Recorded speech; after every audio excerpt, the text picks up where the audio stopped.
Periods पर चुप्पी क्यों? मेंस्ट्रुअल हाइजीन की खुलकर बात क्यों नहीं? खुलकर बोलो, मासिक धर्म पर खुली बात करो। संस्कारी नारी के इस वीडियो का मकसद पीरियड्स पर चुप्पी तोड़ना, मेंस्ट्रुअल हाइजीन को लेकर जागरूकता फैलाना, मिथ्स तोड़ना और फैक्ट शेयर करना है। इतना ही नहीं, लड़कों और पुरुषों को भी इस मुहिम में शामिल करना है। क्या पीरियड्स बोलना शर्म की बात है? क्या आपने कभी पब्लिक में सैनिटरी पैड मांगने की हिम्मत की है? क्या पैड खरीदते वक्त दुकानदार ने उसे पेपर में लपेट कर दिया? पीरियड्स आ गए हैं, चुपचाप कहो, उस टाइम ऑफ द मंथ बोलो, या फिर बस इतना कह दो कि मूड खराब है। क्यों भाई? सीधा क्यों नहीं बोलते कि मासिक धर्म? देश में लाखों लड़कियां हैं जो अभी भी कपड़े, राख या पत्तों से पीरियड्स झेलती हैं। क्यों? क्योंकि उन्हें ये सिखाया गया है कि पीरियड्स पर बात करना गंदी बात है। लेकिन इन्फेक्शन शेम से नहीं आता, गंदगी और जानकारी की कमी से आता है। अब वक्त है चुप्पी तोड़ने का। अगर आप लड़की हैं, बहन हैं, माँ हैं या सिर्फ इंसान हैं तो खुलकर बात कीजिए मेंस्ट्रुअल हाइजीन की, ताकि अगली पीढ़ी मासिक धर्म को बीमारी नहीं, सामान्य प्रक्रिया माने। पीरियड्स पर बात करना गलत नहीं है, गलत है चुप रहना। क्या आपको कभी स्कूल या ऑफिस में पीरियड्स के दौरान शर्मिंदगी का सामना करना पड़ा है? आपके हिसाब से पीरियड्स की जानकारी सिर्फ लड़कियों को मिलनी चाहिए या लड़कों को भी? भारत की सिर्फ 57% महिलाएं ही सैनिटरी पैड का इस्तेमाल करती हैं। WHO कहता है हर लड़की को मासिक धर्म से पहले बेसिक हाइजीन जानकारी मिलनी चाहिए। एक सामान्य जैविक प्रक्रिया, फिर भी सामाजिक वर्जना पीरियड्स महिलाओं के जीवन का एक सामान्य हिस्सा है। लेकिन आज भी ये विषय समाज में शर्म और चुप्पी के घेरे में ही है। कई महिलाएं और किशोरियां इस विषय पर खुलकर बात करने से हिचकिचाती हैं, जिससे उन्हें आवश्यक जानकारी, जरूरी जानकारी, संसाधनों की कमी होती रहती है।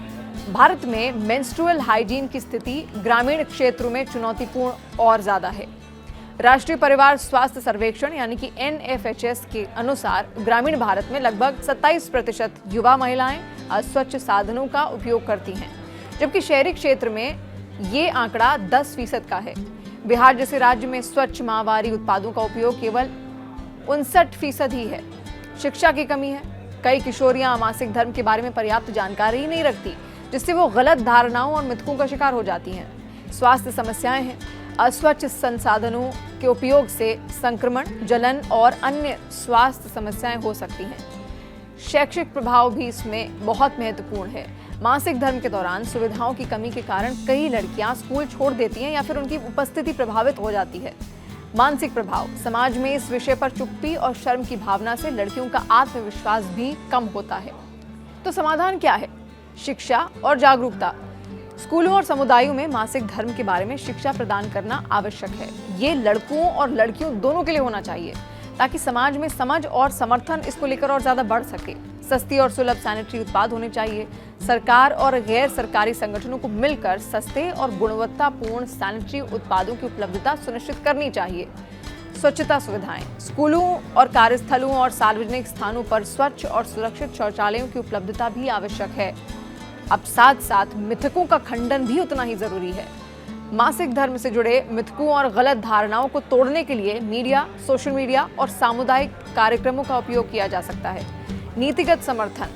सरकार को मासिक धर्म से संबंधित नीतियों और कार्यक्रमों को लागू करने और उनका प्रभावी क्रियान्वयन सुनिश्चित करना चाहिए।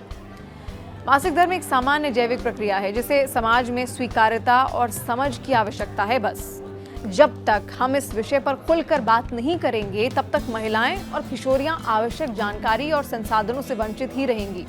तो आइए मिलकर इस चुप्पी को तोड़ें और मेंस्ट्रुअल हाइजीन पर खुलकर बात करें।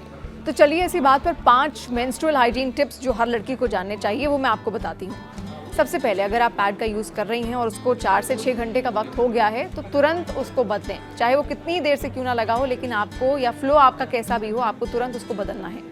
दूसरी बड़ी बात, अपनी हाइजीन का आपको ख्याल रखना है। साफ सफाई ज़रूर होनी चाहिए। घर को भी साफ रखें, खुद को भी साफ रखें। और जब आपको पीरियड्स होते हैं तो उस दौरान खास तौर पर अपनी साफ सफाई का और ज़्यादा ध्यान रखें। इसके अलावा अपने शरीर को हमेशा हाइड्रेट कर रखें। पानी खूब ज़्यादा पिएं।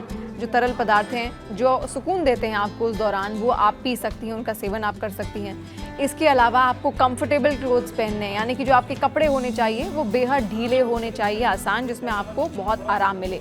इसके अलावा जब आप पैड डिस्पोज करती हैं यानी कि फेंकती हैं तो बहुत ध्यान रखें कि एक कागज़ में लपेट कर ही आप उसको डिस्पोज करें, ऐसे ना फेंकें क्योंकि अपनी हाइजीन का अगर हमें ख्याल रखना है तो छोटी छोटी चीज़ों को पकड़ना होगा, तभी सब कुछ स्वच्छ होगा, देश भी तभी स्वच्छ होगा और हम और आप भी तभी स्वच्छ हो पाएंगे।